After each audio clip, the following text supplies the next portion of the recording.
Bon, donc on y va pour plus pour la théorie et le script. Donc sur les résistances, sur les photorésistances, il y a plein de choses sur Internet naturellement. Moi j'ai bien aimé cette page-là comme rappel et puis il y a tout ce qu'il faut. Donc on voit que grosso modo, si on calcule en luxe, alors sur les smartphones il y a des applications qui permettent de lire la luminosité. Donc ça permet de vérifier un peu ce qu'on voit avec notre matériel. Donc quand il fait nuit, naturellement c'est 0 et au maximum, donc on va jusqu'à 120 000 lux en plein soleil. Bon, d'accord, on peut arrondir à 100 000, surtout qu'on est en région parisienne, je suppose. Et puis finalement, bon, moi j'ai fait un mapping sur 100 parce que ça me paraît plus lisible. Donc là il est 3h30 de l'après-midi, il pleut, et on est le 26 septembre. Il pleut beaucoup, et le temps est vraiment très très gris, donc la batterie se charge, ne se charge pas en fait, hein, elle se charge pas. C'est un tout petit peu chargé en début de journée. Je l'ai vidé pas mal sur le PC. Là, je me suis rebranché sur le réseau parce que je veux pas abîmer ma batterie. Donc, parce que là, on va avoir plusieurs jours de pluie, donc on ne pourra pas l'utiliser naturellement comme on pouvait l'utiliser les jours de grand soleil. Donc voilà, ça marche très bien. Maintenant, on sait de nouveau faire un mapping parce qu'on s'était déjà entraîné sur les cannes de la batterie, la mesure de tension. Donc là, il n'y a pas de souci. J'étais parti donc sur le mapping de base, sur le canne de base. Hein, donc on était sur 4095 en 12 bits. Ça, c'est vraiment pas lisible hein, sur 4000. Donc après, j'avais fait un mapping sur 100 000, mais finalement, naturellement, ce qui a le plus de sens, c'est de le faire sur 100. Après, on verra, c'est sûrement pas parfait au niveau des extrémités, donc il faudra faire un petit réglage. Parce que je pense qu'hier, on descendait un peu trop vite sur 0 par rapport au pont de résistance. Et voilà. Donc, il faudra peut-être régler tout ça. Et puis, sur le maximum, là, je sais pas du tout. Bon, on verra ça à l'usage. Hein. On pourra faire des petits changements à l'usage, mais normalement, ça devrait être tout à fait utilisable comme ça. 65, 65%, 3 heures de l'après-midi. Bon, il fait pas beau, mais on est quand même encore, c'est encore l'été, enfin c'est la fin de l'été. Bon, on verra. Donc voilà pour cette page. Alors j'ai été surpris parce que les photorésistances que j'avais achetées il y a un certain temps, j'ai retrouvé le bon de commande. Euh, C'était censé être des 5516. Et 5516, normalement, ça va de 5 kilos à 500 kilos. Là j'ai mis K, mais enfin c'est kilos main. Et les miennes, elles vont de 70 ohms à 5000, à 5 kilos. Bon, d'après ce que j'ai vu avec ma lampe de bureau et puis en plein soleil, enfin bon, à peu près quoi. Hein. En tout cas, c'est pas du tout le même, c'est pas du tout la même zone. Donc j'ai fait avec. Hein, j'ai pas cherché à comprendre. Je sais pas si c'est une arnaque du vendeur ou parce que si ça se trouve elles sont mieux, j'en sais rien. Hein, je sais pas du tout.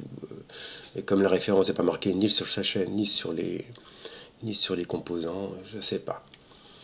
Bon, voilà. Sinon j'ai fait mes petits calculs. Donc ça c'est bon. J'ai fait alors le détail du script, je vais peut-être voir ça plus tard parce que je pense que je vais reprendre le script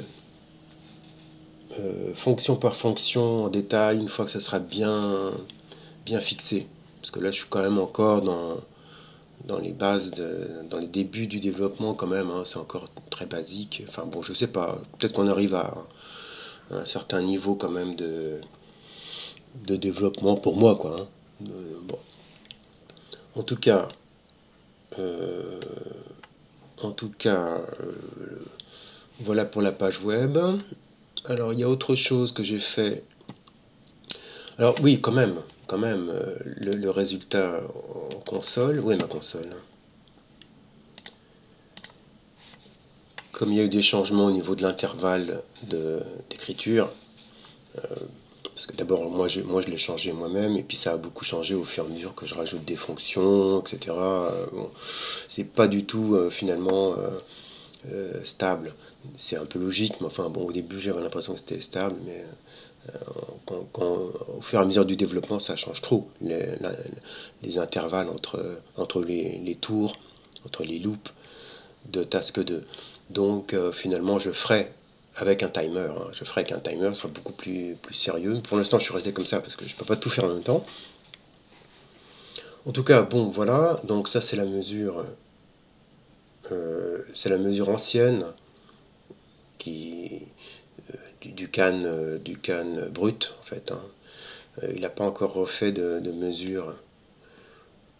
J'ai pas encore implémenté au niveau de l'écriture le, le mapping sur 100. Donc là, il apparaît pas ici, sauf erreur. Hein. Non, parce que celui-là, 15h11. Ah si, attendez, alors. Non, 15h11. C'est le dernier qui m'intéresse. Voilà, bon, d'accord, on a le dernier. Hein, effectivement. Voilà. Donc je pense que c'est beaucoup plus lisible comme ça. Voilà, donc là on est à peu près. Alors comme il y a eu beaucoup de téléversements, je sais pas vraiment si c'est ça, mais enfin bon, euh, peut-être 15 minutes d'intervalle d'écriture. Voilà. Ce qui n'a rien à voir avec l'affichage sur la page web, bien sûr. Hein.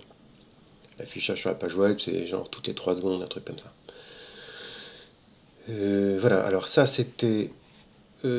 Alors la commande, je sais plus si j'en ai parlé, j'ai fait une commande console pour pouvoir lire ma liste, pour pouvoir lire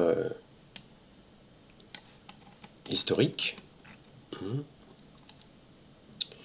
Voilà. Par contre, là, à ce moment-là, j'écris pas. Hein. C'est simplement la lecture, parce que si j'écris, je perturbe le timeline de mes mesures. Hein. Si je veux faire un graphique ou si je veux étudier l'évolution, il faut que le timeline soit régulier, bien sûr.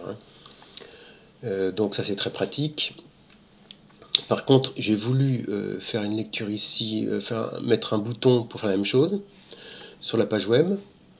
Et je sais pas encore, parce que je viens de le faire, je sais pas si... il faudrait que je mette en auto-scroll ici.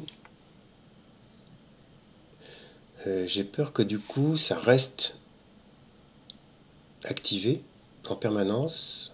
Non? Je sais pas comment ça marche, en fait, ce serveur-là. Encore une fois, quand j'aurai le temps... Ouais, c'est ça. Voilà, il le fait automatiquement il va le faire automatiquement à chaque boucle, donc c'est embêtant quand même. Hein. Ouais, donc ça c'est pas possible. Alors, il faut rajouter quelque chose dans la partie du script client là, pour qu'il remette, pour qu'il remette, pour qu'il le remette comme ça. Euh, Simplement l'IP, mais sans le get, parce que si le get reste là, c'est pas gênant pour un bouton de LED ou de relais. Encore que je sais pas, c'est moyen quand même. Hein. Bon, et déjà, même si c'est pas du tout finalisé, c'est quand même, ça peut déjà être intéressant hein, de lire notamment, par exemple, c'est intéressant de voir. Qu'est-ce qu'on peut voir? On peut voir que bon, pendant la nuit, naturellement, ça bouge pas parce qu'il n'y a presque rien de branché. Euh, Donc la nuit on est à 0 de lumière, hein, c'est normal. Bon, on voit que la cellule photo se réveille vers 7h30.